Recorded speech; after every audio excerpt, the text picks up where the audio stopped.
आप सबको प्रभु यीशु मसीह के नाम में सलाम शालोम। मैं आशा करता हूं आप सब स्वस्थ हैं, आप सब आशीषित हैं, आप सब परमेश्वर के अनुग्रह के तले सुरक्षित हैं। अच्छा स्वास्थ्य लाभ आप सबों ने पाया है और आप सभी परमेश्वर की आशीषों में अपने जीवन को बिता रहे हैं।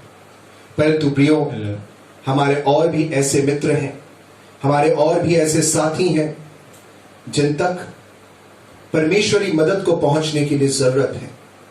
और आज की आराधना प्रारंभ होने से पूर्व जब हम प्रार्थना में जाते हैं तो मैं प्रार्थना करता हूं कि प्रभु आपको और मुझको तैयार करें कि हम परमेश्वर के उस कार्य को, जो वो सेवा के कार्य को भी हमारे माध्यम से कराना चाहता है, उसे दूसरों तक लेकर के जाने वाले हम बन सके।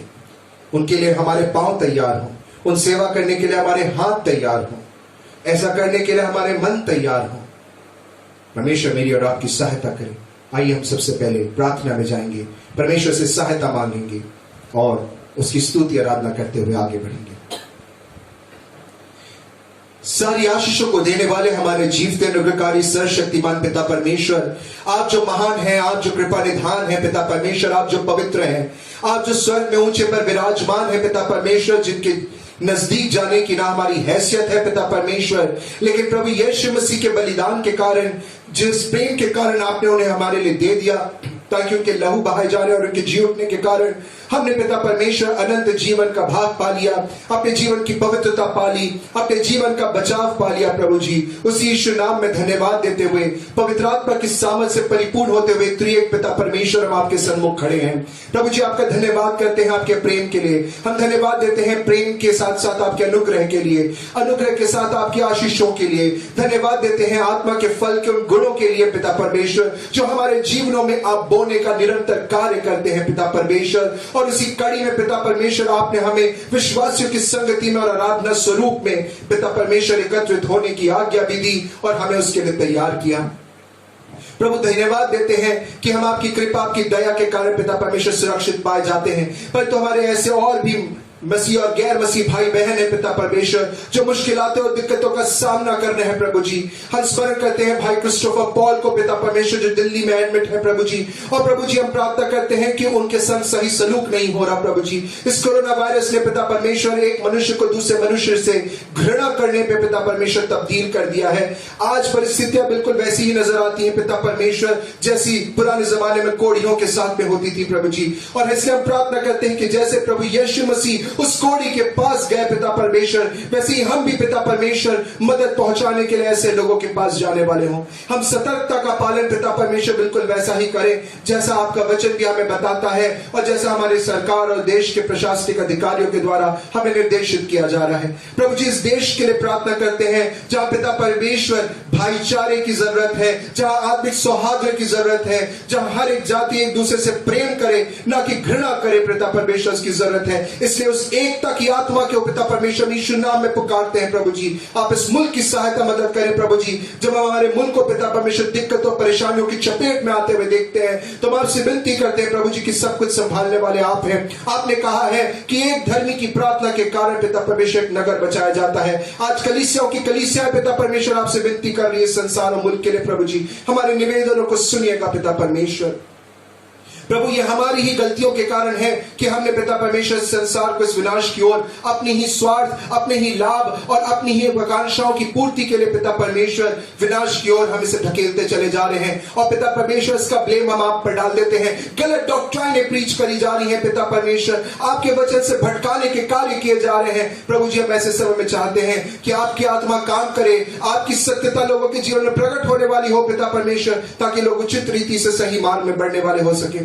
प्रभु, मैं आपके नाम से प्रभु जी धन्यवाद देते हैं उन सारे बाज़बानों के लिए, उन सारे प्रचारकों के लिए, उन सारे लोगों के लिए जो सत्यता और ईमानदारी के साथ आपके वचन का प्रचार करते हैं। प्रभु जी, आप उन्हें आशीषित करना प्रभु जी। जो कपट और झूठ के साथ में पिता परमेश्वर इसका प्रचार कर रहे हैं, उनकी जीभ को पिता परमेश्वर आप थाम लें और सही बातों को बोलने में पिता परमेश्वर आप उन्हें विवश करें, ताकि प्रभु जी लोगों का जीवन नाश होने वाला ना हो, हम अपने कलीसिया के लिए प्रार्थना करते, अपने कलीसिया के बुजुर्गों के लिए प्रार्थना करते, सभी सुरक्षित है पिता परमेश्वर।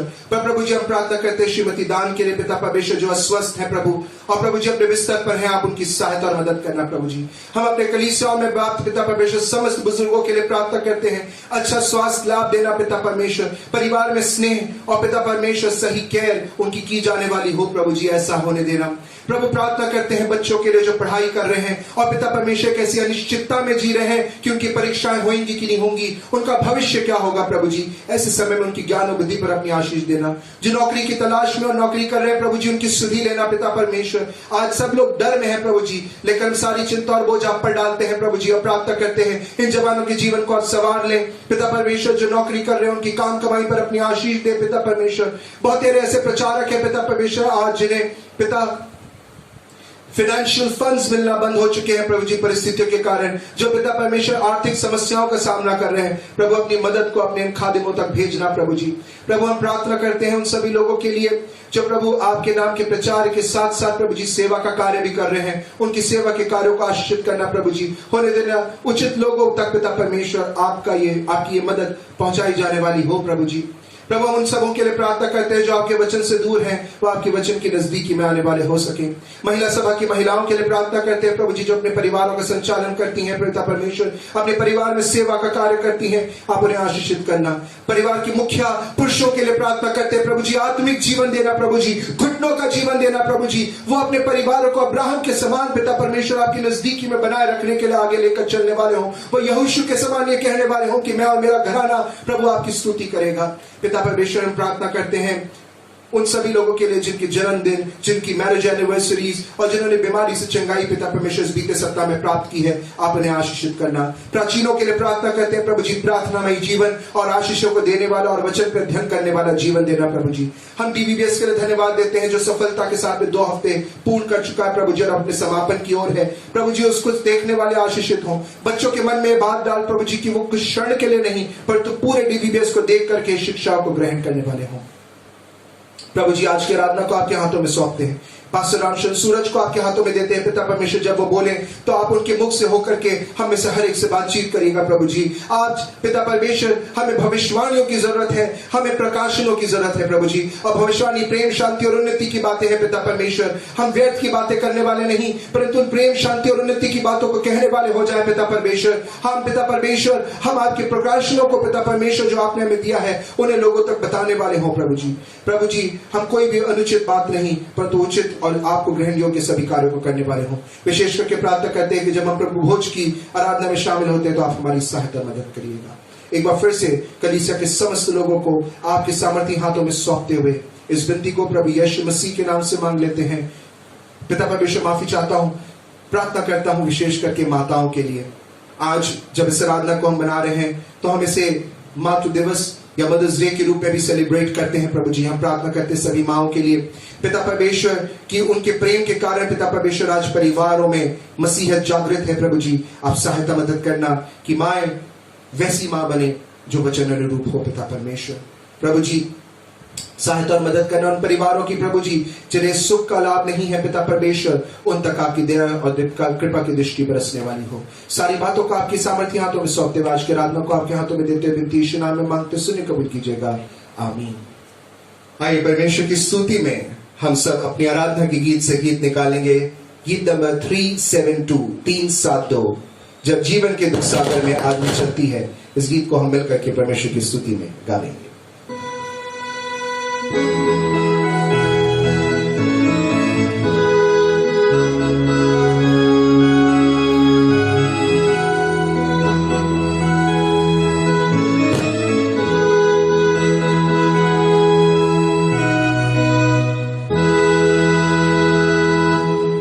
जीवन के दुख सागर में आंधी चलती है, कभी शुभ में लहर सी आशा रखता हूँ।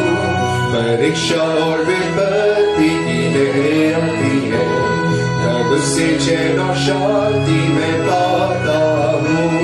वो है मेरा आधार, साहस न छोड़ूंगा। वो है मेरा आधार, कभी न डरूंगा। वो है मेरा आधार, वो स्थिर और शक्तिमान, यीशु है वो सनातन की चट्टान।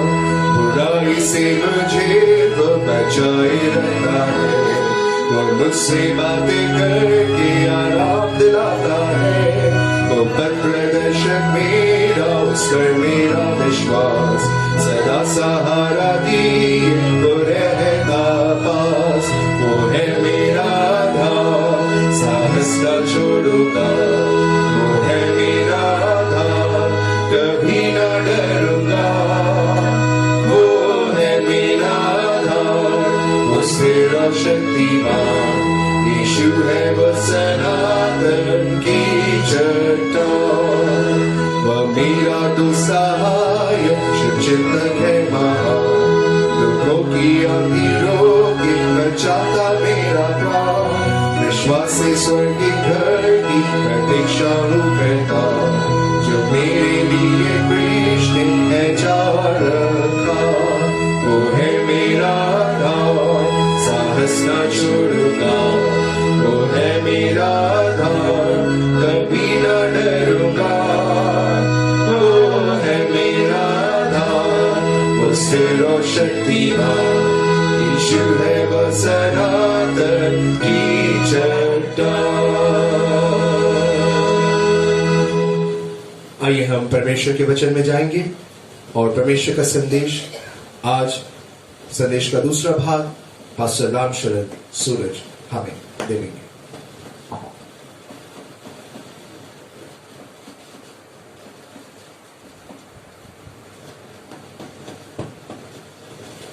आप सबको जय मसीह की। परमेश्वर का धन्यवाद देते हैं आज की सुंदर अवसर के लिए। एक बार फिर हम प्रभु के चरणों में उपस्थित हो सके उसकी आराधना करने के लिए। और मैं यकीन करता हूँ कि परमेश्वर आप सबों को सुरक्षित रखा होगा। और इस समय जो है वो कठिन है और दुख का भी समय है, कष्ट का समय है। और हम सब जो है लॉकडाउन है, अपने अपने घरों में हैं।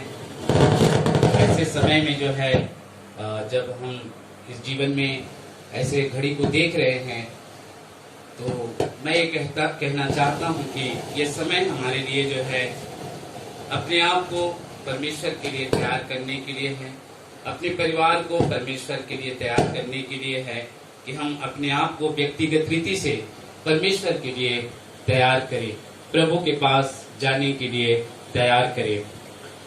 संदेश में जाने के पहले जो है मैं ये संदेश बताता हूँ कि हम सब अपने आप को प्रभु के पास जाने के लिए तैयार करें। ये जो संसार की गतिविधियां जो दिख रही है, जो कुछ भी हो रहा है, हमें ये दिखाता है कि हमें अपने आप को तैयार करना है। एक कहानी जो है, पुरानी कहानी, उसे बताकर मैं इस संदेश को आगे ले जाऊंगा।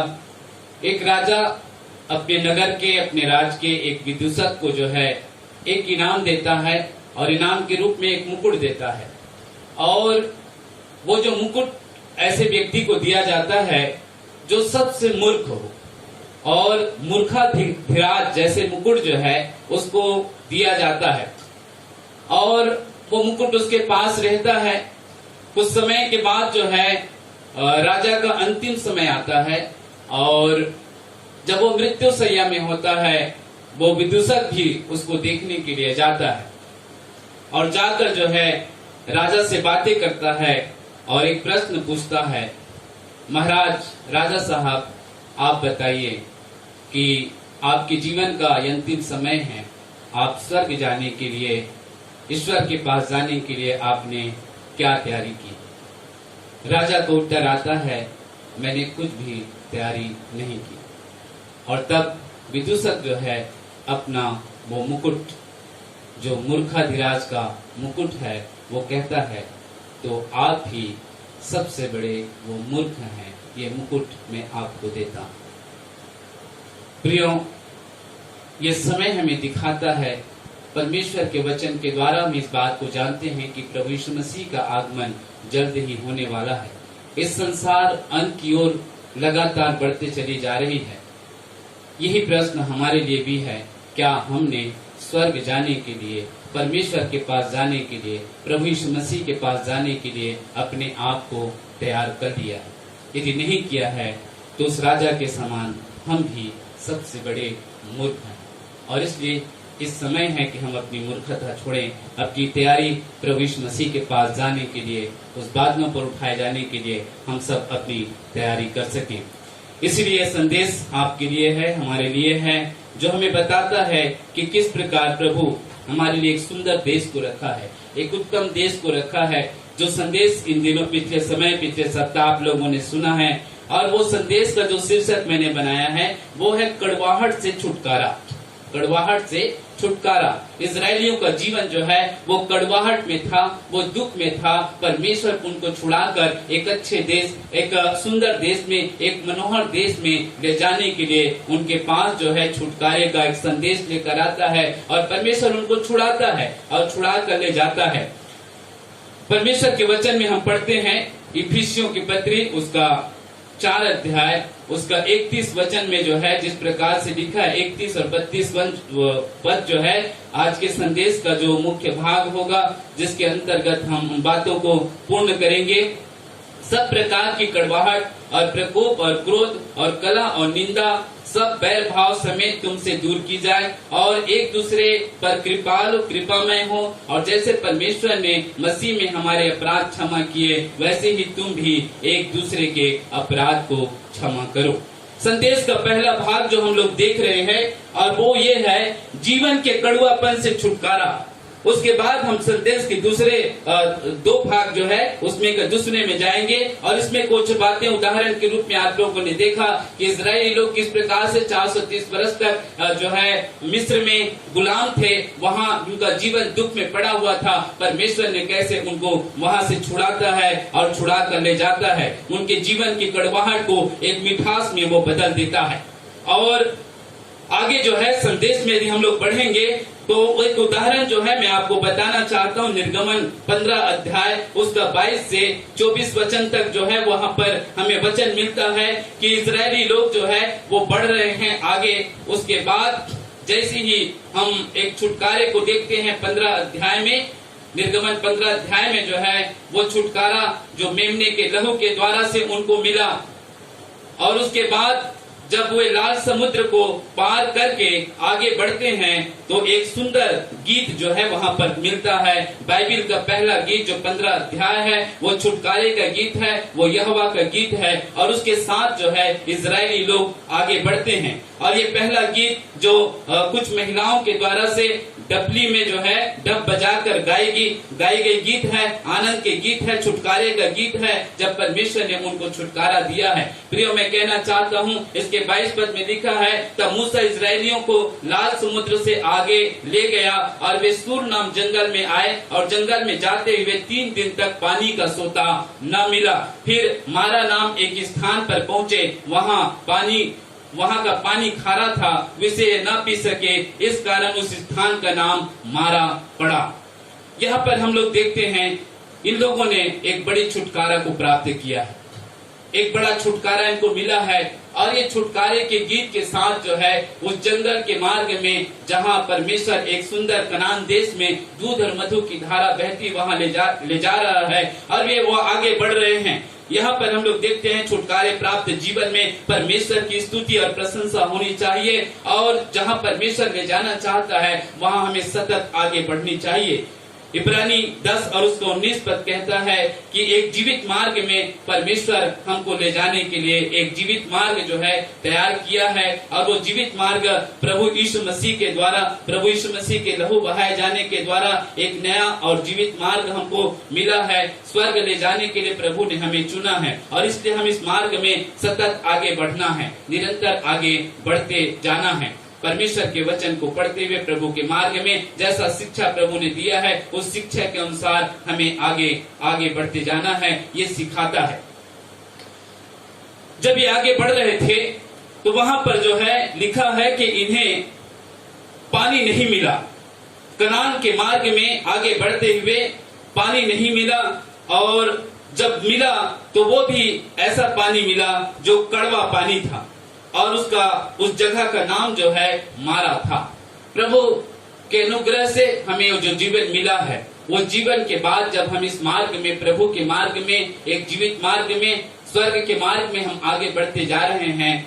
आज हम कौन से स्तर में हैं, कौन से स्थान में हैं? हो सकता है आपको प्रभु एक बेहतर स्थान में रखा है, एक मिठास के स्थान में रखा है। आपको प्रभु एक अच्छा, बेहतर, अच्छा, सुंदर परिवार दिया है, जहाँ पर आपके जीवन में कोई कड़वापन नहीं है, किसी प्रकार की दुख की बातें नहीं हैं। परमेश्वर आपको आशीष दे, ये परमेश्वर की दया से हमें मिला है, इसलिए हमें परमेश्वर को धन्यवाद देना चाहिए। परंतु इजरायलियों के साथ ऐसा नहीं हुआ। इनके साथ जो हो रहा है वो अच्छा नहीं हो रहा है। इनको जो है एक कड़वा जो पानी मिलता है, और वो लिखा है कि 3 दिन तक तो पानी नहीं मिला। जीवन के इस पड़ाव में जो है, जब ये आगे बढ़ रहे हैं तो इन्हें पानी नहीं मिला। जीवन में दुख, कष्ट, कड़वापन इसलिए भी आता है, नहीं मिला। हम प्रभु के मार्ग में ठीक तो आगे बढ़ रहे हैं, हम परमेश्वर के बातों में आगे तो बढ़ रहे हैं, बाइबल तो पढ़ रहे हैं, प्रार्थना तो कर रहे हैं, संगति तो हो रही है, परंतु फिर भी नहीं मिला। ये यात्रा जो है एक परीक्षा की तरह बीत रहा है, और ये सोच रहे हैं कि मैं तो प्रभु के मार्ग में सीधे चल रहा हूँ, मैं तो प्रभु के मार्ग में आगे बढ़ रहा हूँ, फिर भी जो मुझे चाहिए वो नहीं मिला। बहुत से लोगों का ये अनुभव हो सकता है, आज भी आपका वो अनुभव हो सकता है, आप भी कह सकते हैं। और बहुत सारे लोगों की ये प्रार्थना निवेदन मेरे पास भी आता है, और ये बड़े दुख के साथ अपना प्रार्थना निवेदन देते हैं कि पास्टर साहब प्रार्थना करें कि मुझे एक घर अभी तक नहीं मिला है, एक घर की आस मेरे जीवन में है, वो नहीं मिला है। एक संतान के लिए प्रार्थना आती है कि अभी तक मुझे वो संतान नहीं मिला है। बहुत सारे बहनों के लिए बहनें जो है अपना निवेदन देती है, मुझे एक अच्छा ससुराल नहीं मिला है, वो भी रहने लायक नहीं है। बड़े दुख के साथ प्रार्थना निवेदन आता है एक नौकरी के लिए कि मुझे अभी तक एक नौकरी नहीं मिला है। मैं तो प्रभु के मार्ग में बढ़ रहा हूँ, मैं तो प्रभु पर विश्वास करता हूँ, मैं तो प्रभु के भय में हूँ, मैं तो प्रभु के रास्ते में अच्छे से चल रहा हूँ, फिर भी ये नहीं मिला है, जो मुझे चाहिए वो नहीं मिला है, अभी तक मैंने नहीं पाई है। इसका दुख बहुत सारे लोगों के जीवन में है। एक भाई ने इस बीते सप्ताह जो है बताया, 9 महीने से उसको तनख्वाह नहीं मिला, बड़े दुख के साथ अपना प्रार्थना निवेदन दिया। आज बहुत सारे लोग ऐसे हैं जो दुख में हैं कि उन्हें नहीं मिला है, और मिला भी है तो अच्छा नहीं मिला है। मेरा पति मुझे अच्छा नहीं मिला है, मिला पति पर वो अच्छा नहीं है, मुझे अच्छी पत्नी नहीं मिली है। आज मैं ये बीमारी मेरे जीवन में बहुत तकलीफदायक हो गया है, मुझे अभी तक चंगाई नहीं मिला है, मैं इसी दुख में हूं। आज एक भाई ने बताया कि मुझे उचित न्याय नहीं मिला, जो न्याय मिला भी तो वो उचित नहीं है। आज बहुत सारे लोग अपने जीवन के इसी पड़ाव में हैं, दुख के पड़ाव में हैं, कड़वेपन के पड़ाव में हैं। आज आपकी क्या स्थिति है? ये स्थान जो है जिसका इस नाम पड़ा मारा, कहीं आप जीवन के इस पड़ाव में मारा नाम स्थान में तो नहीं है, इस कड़वे स्थान में तो नहीं है। हम लोग देखते हैं कि मूसा जो है वो परमेश्वर के पास जाता है। ऐसे समय में जब वो कड़वेपन के स्थान में है, मूसा परमेश्वर के पास जाता है। मूसा क्यों परमेश्वर के पास जाता है? मूसा जो है परमेश्वर के पास जाता है और मूसा परमेश्वर की दुहाई देता है। क्यों वो परमेश्वर के पास जाता है? क्यों वो परमेश्वर से दुहाई देता है, परमेश्वर की दुहाई देता है? क्योंकि मूसा को विश्वास है, मूसा ये विश्वास करता है, मूसा ये बात को समझता है कि इस समस्या का समाधान, इस समस्या का उपाय, इस कड़वेपन को दूर करने का उपाय मेरे पास भी नहीं है। उसके साथ जो 20 लाख लोग थे उनके पास भी इस समस्या का समाधान नहीं है कि वो पानी कहाँ से लाए, ये मीठापन कहाँ से लाए, ये मीठा पानी कहाँ से लाए, उनकी प्यास कैसे बुझेगी, इसका समाधान न तो उनके पास है, न मूसा के पास है, न उनके साथ जो लीडर है उनके पास है। और इसलिए जो है इस समस्या का समाधान पाने के लिए वे परमेश्वर के पास जाते हैं। मूसा एक नम्र व्यक्ति है। बहुत सारे लोग जो है ऐसा नहीं करते हैं। वे अपने में व्यथित रहते हैं। कुछ लोग तो बेकार में अपने आप को दिखाने के लिए, अपनी वाहवाही के लिए कुछ अलग अलग प्रकार की तिकड़म करते हैं। कुछ लोग ऐसा हाथ पांव मारते हैं, परंतु परमेश्वर के पास नहीं जाते हैं। हमें ऐसा एक करने की जरूरत नहीं है, हमें नम्र बनने की जरूरत है। नम्र बनने का मतलब यह है कि मूसा एक नम्र व्यक्ति था, उसके जीवन में नम्रता थी। नम्र जन वही होता है जो अपनी कमियों को मानता है, उसे अपनी जो है अयोग्यता को स्वीकार करता है। मूसा ये मान लिया कि मैं इस समस्या का समाधान करने के लिए योग्य नहीं हूँ, मैं इस समस्या का समाधान नहीं कर सकता। आज भी सारी दुनिया में बड़ी समस्या जो है उत्पन्न हुई है, लोग समाधान कर रहे हैं, लोग अलग अलग तरह के उपाय कर रहे हैं, परंतु यदि नहीं कर सकते तो हमें मान लेने चाहिए कि मैं इसका उपाय नहीं कर सकता हूं। भाइयों बहनों, बेटे बेटियों, यदि आपके जीवन में इस प्रकार की दुख है, इस प्रकार की समस्या है, तो मान लेना चाहिए कि मैं इसका उपाय नहीं कर सकता।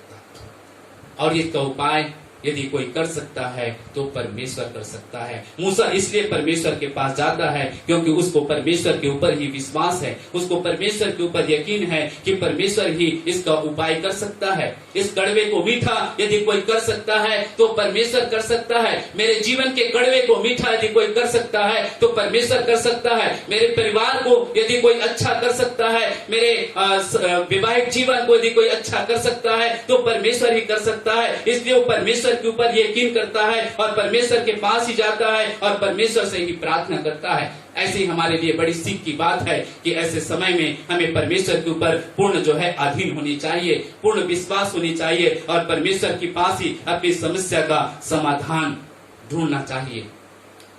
परमेश्वर के पास सारी समस्याओं का समाधान है। ऐसी कोई भी चंगाई नहीं है जो परमेश्वर नहीं दे सकता, ऐसी कोई भी बीमारी नहीं है जिसको प्रभु दूर नहीं कर सकता।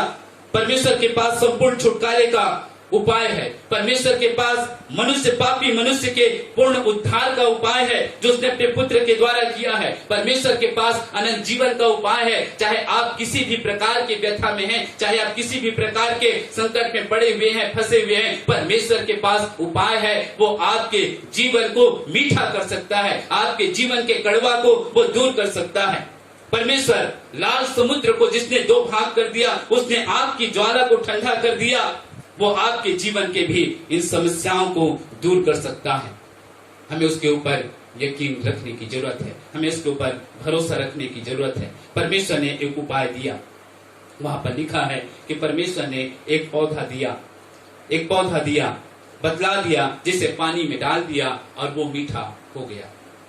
प्रियों, अंग्रेजी में लिखा है परमेश्वर ने मूसा को एक ट्री बता दिया, एक वृक्ष बता दिया और उसको जब डाला तो वो मीठा हो गया। प्रियों, ये साइन है प्रभु यीशु मसीह का। यूहन्ना 15 अध्याय में हम लोग पढ़ेंगे तो वहां पर एक वृक्ष का वर्णन आता है। यीशु मसीह ने कहा, सच्ची दाखलता मैं, मेरा पिता किसान है। वो दाखलता है, वो हमारे जीवन के कड़वेपन को मीठा बना सकता है। प्रभु यीशु मसीह को अपने जीवन में ग्रहण करें, प्रभु यीशु मसीह पर हम विश्वास करें, वो हमारे जीवन के सारे कड़वे को दूर कर सकता है। यीशु मसीह ने काना नगर में एक विवाह में जो है मीठा दाखरस बनाया। ये दिखाता है कि हमारे विवाह जीवन में यदि किसी भी प्रकार के कड़वापन है, उसे परमेश्वर मीठा बना सकता है। बहुत से विवाहिक जीवन जो है आज कड़वा हो गया है, बहुत से पारिवारिक जीवन आज कड़वा हो गया है, बहुत सारे कलीसियाई जीवन आज कड़वा हो गया है, बहुत से लोगों का आत्मिक जीवन कड़वा हो सकता है। प्रभु यीशु मसीह ने एक नया दाखरस बनाया। उस विवाह में कुछ घट गया था, उस विवाह में परमेश्वर एक मीठा रस, दाखरस वो बनाता है। आपके भी जीवन को, मेरे भी जीवन को परमेश्वर ऐसे मिठास से भर सकता है। नाओमी का जीवन हम लोग देखते हैं। नाओमी, रूत का पुस्तक, उसका 1 अध्याय, उसके 20 और 21 पद में जो है नाओमी के जीवन के बारे में देखते हैं, जिसका अर्थ होता है मनोहर, जिसका अर्थ होता है सुंदर। और नाओमी के जीवन के बारे में देखते हैं, वो कहती है कि परमेश्वर ने मेरे जीवन को क्या किया है, दुख पर जो है मेरा जीवन क्या हो गया, मुझे मनोहर मत कहो, मुझे मारा कहो। क्या कहो? मारा। मारा का अर्थ होता है दुखियारी या कड़वा। नाओमी का जीवन जो है कड़वा हो गया है। यदि हम इस पुस्तक को पढ़ेंगे तो मिलता है कि ये लोग बैतलहम में रहते थे। रूत की पुस्तक में जाते हैं तो मिलता है उसके पति का नाम एलीमेलेक है और वो लोग बैतलहम में रहते हैं और वहां पर उस देश में अकाल पड़ता है। एलीमेलेक नाओमी अपने दोनों बेटियों को लेकर जो है वो मोआब के देश में चला जाता है। नाओमी का अर्थ जो होता है मनोहर और सुंदर। एलीमेलेक का अर्थ होता है परमेश्वर मेरा जीवन, गॉड इज माई लाइफ। और बैतलहम रोटी का घर, और वहां पर अकाल पड़ा है। रोटी के घर में अकाल पड़ा है, परमेश्वर के देश में अकाल पड़ा। और एलीमेलेक जिसका अर्थ परमेश्वर मेरा जीवन है, वो उस परमेश्वर के देश को, बैतलहम को, रोटी के घर को छोड़कर जो है वो एक मोआब में श्रापित संसार की तरफ चला जाता है। और वहां पर जो होता है, आज भी बहुत सारे लोग जो है, आज भी बहुत सारी तकलीफें आई हैं, बहुत सारी परेशानियां आई हैं। और यहाँ पर हम लोग देखते हैं कि बैतलहम छोड़ने के बाद जब वो लोग मोआब में पहुंचते हैं, वहां पर उसका 10 साल रहते हैं और 10 साल के अंतर में जो है उसका पति जो है वो मर जाता है पहले। उसके बाद जो है उसके दोनों बेटे जो है वो भी मर जाते हैं। पति मर गया, दोनों बेटा मर गया, एक घर में 3 विधवा। इससे ज्यादा कड़वा क्या हो सकता है? इससे ज्यादा दुख क्या हो सकता है? उनके जीवन में मरी छाई हुई है, पति मर रहा है, बेटा मर रहा है। प्रियो, आज कहना चाहता हूँ, जिस प्रकार का तकलीफ जो है वो आज संसार में है, इसको कहते हैं नीम चढ़ा करेला। एक तो वहां अकाल पड़ा, वहां से छोड़ के जब मोआब में गए, वहां पर तीनों के तीनों मर गए, तीनों पुरुष मर गए, घर में 3 विधवा। आज चारों तरफ जो है मौत छाई हुई है, आज मरी छाई हुई है, लोग मर रहे हैं। ऐसे दुख और ऐसे कड़वापन जो है संसार में है। हर देश में मृत्यु हो रही है, मरी फैली हुई है। इतने दुख, इतनी पीड़ा संसार में है। नाओमी के जीवन में भी ऐसा दुख है। उसने कहा, मुझे नाओमी मत कहो, मुझे मारा कहो मारा। मैं दुख से भर गई हूं, मेरे जीवन कड़वा हो गया है। आज भी बहुत सारी स्थिति ऐसी है, पर आगे वचन में मिलता है कि उसके 6 और 7 वचन कहता है, 6-7 पद में कहता है कि एक समय के बाद जो है परमेश्वर ने उनकी सुधि ली। परमेश्वर ने सुधि ली और अपने लोगों के लिए भोजन वस्तु दिया। नाओमी ये समाचार पाकर जो है वो मोआब से वापस लौटकर परमेश्वर के नगर में आती है, फिर से वापस उस बैतलहम में, उस रोटी के घर में आती है। आज जरूरत है, यदि हम परमेश्वर से दूर हो गए हैं, यदि किसी बात के कारण से परमेश्वर से दूर हो गए हैं और वहां भी हमारा जीवन दुख से भर गया है, हमें परमेश्वर के पास आनी चाहिए। किसी भी परिस्थिति में, किसी भी तकलीफ की स्थिति में हमें परमेश्वर के पास आनी चाहिए। परमेश्वर ने उपाय किया है, परमेश्वर ने प्रबंध किया है, परमेश्वर ने सुधि दिया है और अपने लोगों को भोजन वस्तु दिया है। प्रिय भाई और बहनों, हमें लौट के प्रभु के पास आने की जरूरत है। ये प्रभु के पास आए और परमेश्वर ने इनके लिए एक अद्भुत उपाय किया। न केवल इनके जीवनों का उपाय किया, परंतु इनके छुड़ाने वाले एक बोअज का प्रबंध किया। किनकी भूमि को छुड़ाने वाला एक बोअज उनको मिला। और ये है चित्रण यीशु मसीह का। हमें छुड़ाने वाला, सारे दुख से, सारे कष्ट से छुड़ाने वाला, सारे पाप से छुड़ाने वाला हमारा प्रभु यीशु मसीह है और वो हमें छुटकारा देता है। और इन्होंने उस छुटकारे को प्राप्त किया। उड़ाऊ पुत्र जो है वो पिता के घर को छोड़कर, संपत्ति लेकर जो है वो दूर देश में चला गया है, एक पाप के जीवन में चला गया है। और वहां से लिखा है कि वहां भी एक अकाल आया। अकाल क्यों आती है? मैं पहले ही बताया था, अकाल मनुष्य के अकल को ठीक करने के लिए आती है, ताकि मनुष्य का अकल ठीक हो जाए। उन्हें परमेश्वर की जरूरत है। मनुष्य को परमेश्वर की जरूरत है। मनुष्य को परमेश्वर के पास आने की जरूरत है। आज जो ये भयानक दुख पीड़ा है, ये इसलिए है ताकि मनुष्य को अकल आ जानी चाहिए कि उन्हें परमेश्वर के पास जाना है, परमेश्वर के पास जाना है। उड़ाऊ पुत्र को अंत अकल आ गई और वो परमेश्वर के पास लौट के आता है। अपने पापों के पश्चाताप करते हुए जो है वो लौट के आता है अपने पाप के जीवन से। मैं कहना चाहता हूँ, यदि प्रिय भाई और बहनों, यदि कोई भी व्यक्ति किसी भी परिस्थिति में पाप के जीवन में चले गए हैं तो उन्हें परमेश्वर के पास आने की जरूरत है। उड़ाऊ पुत्र परमेश्वर के पास आया, पश्चाताप किया और वो पिता के घर में आ गया, आनंद को प्राप्त किया, आनंद को प्राप्त किया। उड़ाऊ पुत्र अपने आप को, अपने जीवन को अकेले ही लेकर आया, अकेले ही लेकर आया। आप व्यक्तिगत रूप से परमेश्वर के पास आए, परमेश्वर के पास ही वो आनंद का जीवन है। नवमी जब लौट के आई तो अपने साथ एक रूत को लेकर आई। हो सकता है कि आप कोई किसी को अपने साथ प्रभु के जीवन में लेकर आए। प्रभु चाहता है कि हम परमेश्वर के पास आए। मूसा परमेश्वर के पास गया, नवमी लौट के आई, उड़ाऊ पुत्र जो है वो लौट के पिता के पास आया। हमें भी परमेश्वर के पास ही आने की जरूरत है ताकि हम अपने आप को और भी पिता के घर के लिए तैयार कर सकें। दूसरी बात और अंतिम बात जो है मैं बताना चाहता हूं वो है किसी दूसरे के लिए, किसी दूसरे के प्रति आपके मन में कड़वाहट है। यदि किसी दूसरे के प्रति, अन्य व्यक्ति के प्रति यदि आपके जीवन में कड़वाहट है तो प्रभु चाहता है कि आज आप इस प्रकार के कड़वाहट को अपने जीवन से दूर कर दें। इस कड़वाहट से प्रभु भी आपको छुड़ाना चाहता है। यदि किसी के मन में किसी के प्रति कड़वाहट का बीज है तो प्रभु चाहता है कि वो उसके जीवन से दूर हो। इफिसियों की पत्री जो हमने पढ़ा है, यदि सब प्रकार की कड़वाहट, क्रोध, प्रकोप, क्रोध, बैर भाव की बढ़ती तुम्हारे जीवन से दूर की जाए। प्रभु चाहता है कि इससे भी हमें छुटकारा मिले। इसके साथ हम कभी भी परमेश्वर को ग्रहण योग्य नहीं हो सकते हैं।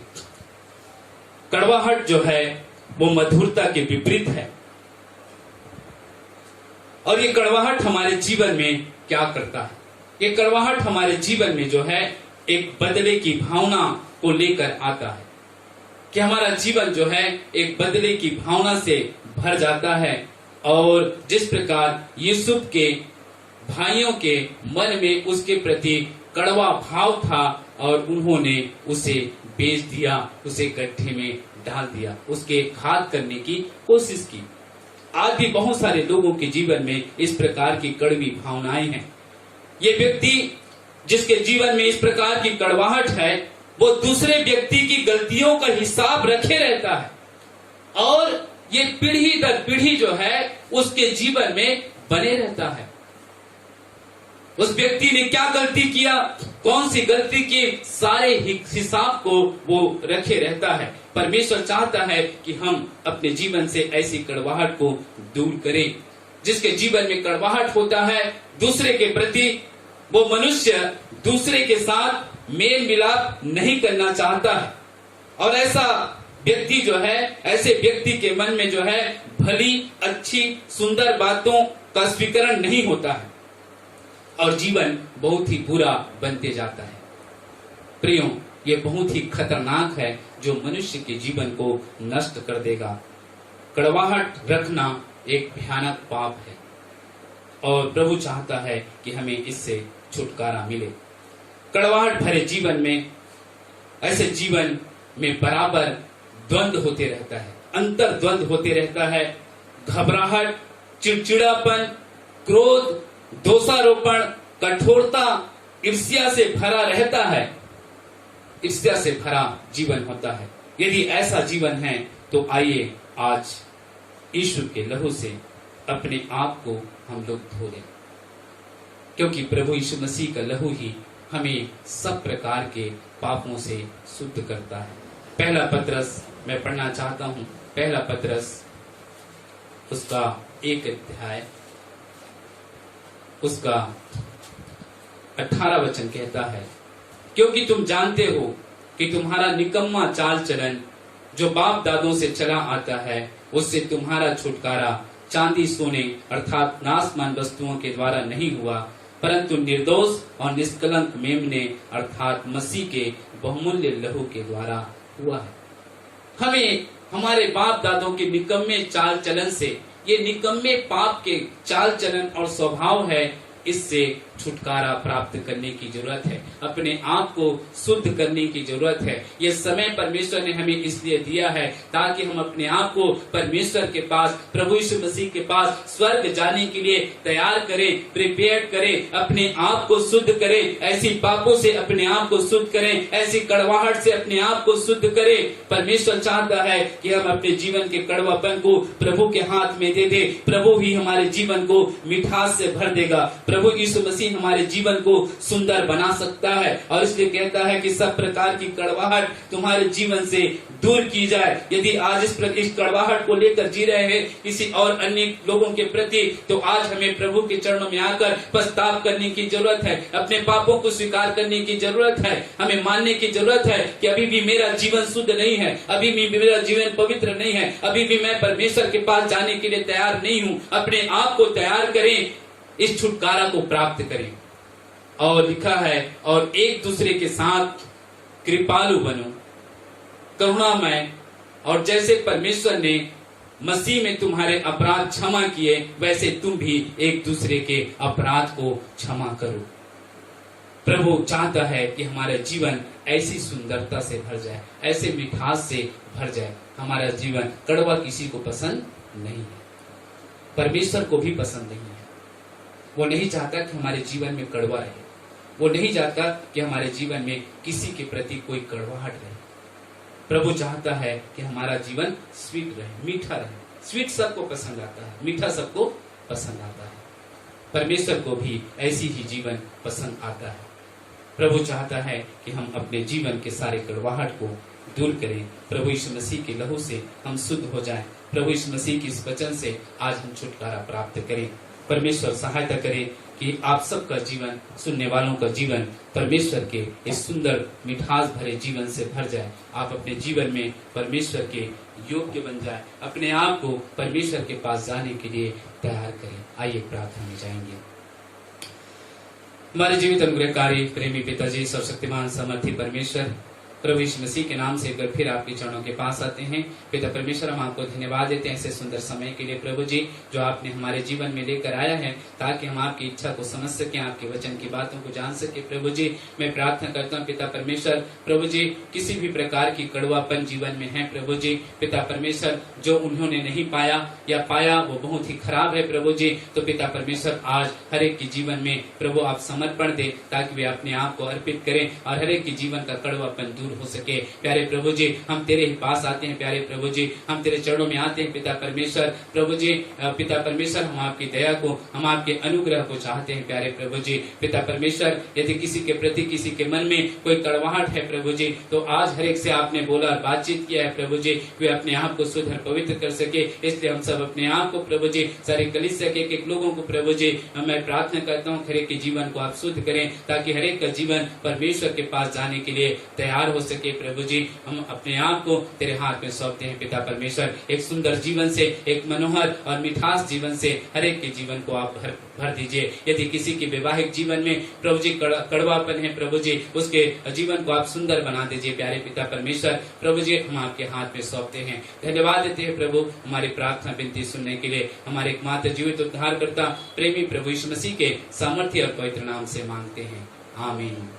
परमेश्वर आप सबको बहुत आशीष दे। Thank you. पास्टर साहब को परमेश्वर के जीवित और सामर्थ्य वचन के लिए हम धन्यवाद देते हैं और परमेश्वर की आशीषों को उन पर, उनके जीवन पर मांगते हैं। सचमुच में प्रियो, बहुत सी कड़वाहट है जो मेरे और आपके जीवन में है। बहुत सी ऐसी बातें हैं जिन्हें हमने कड़वाहट के रूप में अपने जीवन में तब्दील कर दिया है, लेकिन एक हमारा दोस्त है जो सारी कड़वाहट को मिठास में बदल देता है, और वो मेरा और आपका प्रभु यीशु मसीह है। आइए इसलिए प्रभु भोज में जाने के पूर्व हम अपने आप को तैयार करेंगे और इस गीत को परमेश्वर की स्तुति में गाएंगे, ताकि वो विजय जो इस कड़वाहट के ऊपर हमें चाहिए वो स्तुति और आराधना के माध्यम से हमें मिल सके।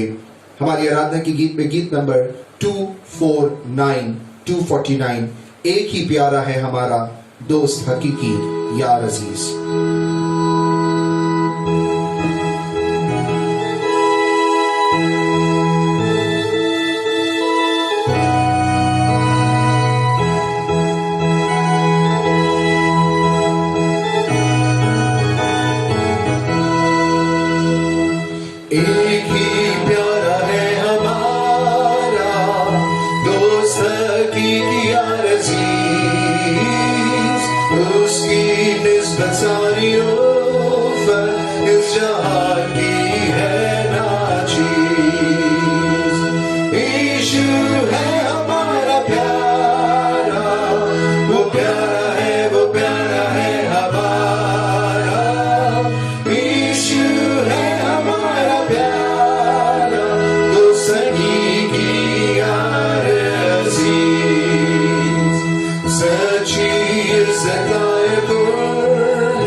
पहले कुरिन्थियों की पुस्तक उसका 11वां अध्याय और उसकी 23वीं आयत से लेकर के 34वीं आयत तक। प्रभु यीशु ने जिस रात वह पकड़वाया गया रोटी ली और धन्यवाद करके उस रोटी को तोड़ा और कहा कि यह मेरी देह है जो तुम्हारे लिए है, मेरे स्मरण के लिए यही किया करो। इसी रीति से उसने ब्यारी के पीछे कटोरा भी लिया और कहा, यह कटोरा मेरे लहू में नई वाचा है, जब कभी पियो तो मेरे स्मरण के लिए यही किया करो। क्योंकि जब कभी तुम यह रोटी खाते और इस कटोरे में से पीते हो तो प्रभु की मृत्यु को जब तक वह ना आए प्रचार करते हो। इस अंश को मैं और आप न जाने कितनी बार पढ़ चुके हैं, कितनी बार अनगिनत बार सुन चुके हैं। और इस अंश में जब हम आगे बढ़ते हैं तो परमेश्वर हिदायत देता है और कहता है कि इसे अनुचित रीति से तुम ग्रहण ना करना। प्राचीनों के माध्यम से, पासवानों के माध्यम से मैं और आप इस बात को सुनते आए हैं कि इसे ग्रहण ना करें यह विकल्प नहीं है, पर विकल्प यह है कि जो अनुचित है उसे अपने जीवन से दूर करें ताकि इसे हम ग्रहण करते रहें। लेकिन आज इस स्थल में जो एक आयत है उस पर मेरा और आपका ध्यान जाता है और वहां लिखा हुआ है, परंतु प्रभु हमें दंड देकर हमारी ताड़ना करता है इसलिए कि हम संसार के साथ दोषी ना ठहरे। आज प्रभु भोज की यह मेज मुझसे और आपसे एक प्रश्न पूछती है कि तुम परमेश्वर की महिमा प्रार्थना में करते हो, तुम अपने जीवन में आई हुई आशीषों के लिए परमेश्वर को धन्यवाद देते हो, तुम ज्ञान, बुद्धि, संसारिक, आत्मिक, शारीरिक आशीषों को मांगते हो, तुम चंगाई को मांगते हो, तुम दिन भर की रोटी को मांगते हो, तुम मेरे राज्य का इस संसार में आने की कामना करने के लिए प्रार्थना करते हो। राजवचन पूछता है, क्या तुम ये प्रार्थना भी करते हो कि प्रभु अगर मैं गलत हूं तो आप मुझे ताड़ना दें, आप मुझे दंड दें। मैं नहीं सोचता कोई भी जन ये प्रार्थना करता होगा, इसलिए क्योंकि हम दुख से डरते हैं, हम दुख से बहुत डरते हैं। हम क्यों भूल जाते हैं कि मसीह सुख उठाकर हमें आदर्श नहीं दे गया परंतु दुख का आदर्श दे गया है। और इसलिए मुझको और आपको ये साहस पवित्र आत्मा से मांगना है कि प्रभु मैं ये प्रार्थना कर सकूं कि अगर मैं गलत हूं तो आप मुझे ताड़ना दीजिए, क्योंकि वचन कहता है कि पिता जिससे सबसे अधिक प्रेम करता है उसी की ताड़ना भी करता है। और इसलिए मुझको आपको आज से अपनी प्रार्थना में इस बात को शामिल करने के लिए पवित्र आत्मा से सहायता मांगनी होगी कि पवित्र आत्मा मेरी सहायता करिए कि मेरे मन में आत्मिक जीवन के प्रति झुकाव ज्यादा बने। बता रहा हूं क्यों? क्योंकि जब हम लोग ऐसी प्रार्थना करते हैं तो हमें यह डर लगता है कि हमारा संसारिक जीवन बहुत दुखमय हो जाएगा और कहीं ना कहीं अपने संसारिक जीवन को सुखमय बनाने की लालसा में हम अपने आत्मिक जीवन के दोष को और उसकी हानि को उठाना बेहतर समझने लगते हैं, और यह मेरे और आपके जीवन के लिए अनंत दुख का कारण बन सकता है। प्रभु कहता है कि अगर वो तुम्हें दंड देता है तो मुझको और आपको वो दोषियों के संग खड़े होने से बचा लेता है। अब विकल्प मेरे और आपके पास है, या तो इस संसार में सुख भोगने के लिए तैयार हो जाएं, या फिर इस संसार में दुख भोगते हुए अनंत जीवन में सुख भोगने के लिए मैं और आप तैयार हो जाएं। ये मेज आज मुझसे और आपसे ये प्रश्न पूछ रही है। आइए मैं और आप इस विचार के साथ में अपने आप को इसमें शरीक होने से पहले तैयार करें और प्रार्थना करें कि हमें प्रभु ये साहस दे कि हम जो गलत हैं उसमें प्रभु हमें दंड दे, हमें ताड़ना दे और इससे हम सुधरने वाले हों, क्योंकि परमेश्वर का प्रेम महान है। जैसे कि आज वचन में बताया गया कि वो प्रगटीकरण जो ईश्वरीय योजना का है वो नाओमी, रूत और बोआज के जीवन से हो गया कि रूत तो एक अन्य जाति थी, लेकिन कैसे प्रभु ने सारे ऋणों को चुका करके उसके पुराने पापी में जीवन को एक तरफ दूर करके, उसकी जीवन की सारी कड़वाहट को दूर करके उसकी जीवन में मिठास भर दिया। ऐसे ही आज मैं और आप कलीसिया ना जाने कौन सी मूर्ति पूजाओं में पड़े हुए थे, अन्य विश्वास में थे, कड़वाहट में लिप्त थे, लेकिन प्रभु यीशु मसीह ने दूल्हे के रूप में आकर के मेरा और आपका ऋण चुका दिया, मेरा और आपके जीवन की कड़वाहट को दूर कर दिया है, और अब वो चाहता है कि हम उसके संग उसकी स्वर्गीय राज्य में शामिल हों। आइए हम प्रार्थना करें। परमेश्वर पिता, हम आपके सन्मुख आते हैं, धन्यवाद देते हैं इस रोटी के लिए और इस दाखरस के लिए जो हमें आपकी सलीबी मौत और उसके प्रचार करने के लिए पिता परमेश्वर तैयार करता है, उसे स्मरण दिलाता है कि आपने नई वाचा बांधी है जिसके अनुसार से हम बचा लिए गए हैं।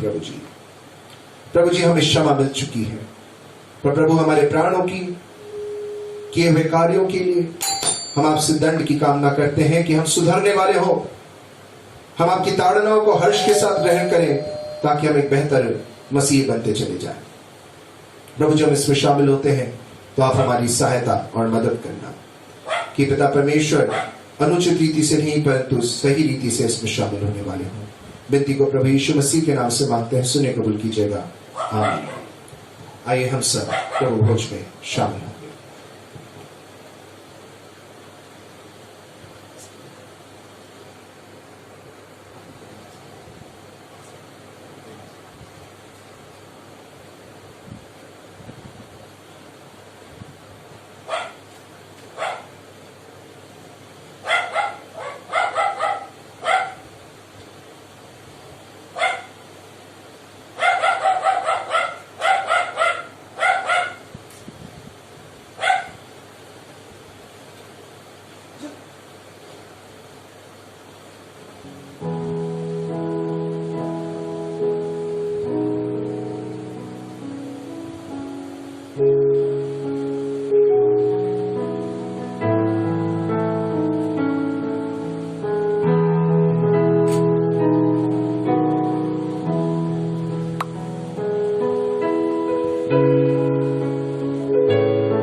आइए वो प्रार्थना जो प्रभु यीशु मसीह ने अपने शिष्यों को सिखाई, हम सब एक साथ मिलकर के कहें।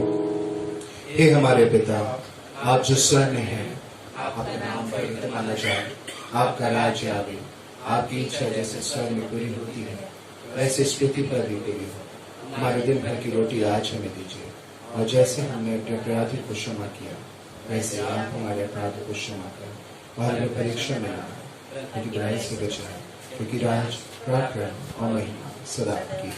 आमीन। आइए हम अपनी अपनी भेंटों को देने के द्वारा परमेश्वर की स्तुति करेंगे। और मैं इस समय आपको ये बताना चाहता हूं कि हम अपनी भेंटों को एक साथ एकत्रित रखें। इन भेंटों को जो हम प्रति सप्ताह ले रहे हैं, साथ ही साथ हमारे जो मासिक हमारा प्लेज होता है उसे भी हम कलेक्ट करके रखें। और जैसे ही ऐसी परिस्थितियां बनती हैं जिसमें हम सब एकत्रित हो पाते हैं तो हम इन भेंटों को परमेश्वर के सन्मुख लेकर के आएंगे। आइए, इस हफ्ते में 3 दिन और शेष बचे हैं वीबीएस के। सफलतापूर्वक 11 दिन वीबीएस के बीते, जिसमें विभिन्न हमारे कलीसिया के प्राचीनों, पासबानों और महिलाओं ने और जवानों ने मिलकर के परमेश्वर के वचन को हमारे मध्य लेकर आए। संडे स्कूल के शिक्षकों के माध्यम से, विभिन्न एक्टिविटीज, कहानियों के माध्यम से परमेश्वर के वचन को जवानों तक और सबों तक पहुंचाने की कोशिश की गई। आप सभी उसके माध्यम से आशीषित हुए होंगे। हम इस बात के लिए परमेश्वर का धन्यवाद देते हैं। मुझे अभी सूचना प्राप्त हुई कि हमारे बुजुर्ग बेंजामिन नाना जो हैं, उनकी तबीयत काफी खराब थी और वो अपोलो अस्पताल में एडमिट थे। परिस्थितियां ऐसी हैं जिसके कारण मिलना नहीं हो पा रहा है, परंतु मैं आप सबों से अनुरोध करता हूं कि आप उनके लिए प्रार्थना करें। वो डिस्चार्ज हो गए हैं अपोलो से, और जैसे वीरेंद्र भाई ने हमें चर्च के ग्रुप में सूचना दी है, और हम उन्हें प्रार्थना में स्मरण रखें। उनकी स्वास्थ्य के बारे में और भी जानकारी जैसी ही मुझे प्राप्त होती है तो हम इसे आपको व्हाट्सएप ग्रुप के माध्यम से बांटने का प्रयास करेंगे। भाई क्रिस्टोफर पॉल के लिए भी जैसे हमने प्रार्थना करी थी, हम प्रार्थना करते रहें। आप पास्टर अनीश चरण के रिश्तेदार हैं जो दिल्ली में रहते हैं और वायु सेवा में थे, और जिसके कारण वो कोविड-19 के शिकार हुए और बड़ा ही बुरा व्यवहार। आइए हम इन भेंटों पर परमेश्वर की आशीष मांगेंगे।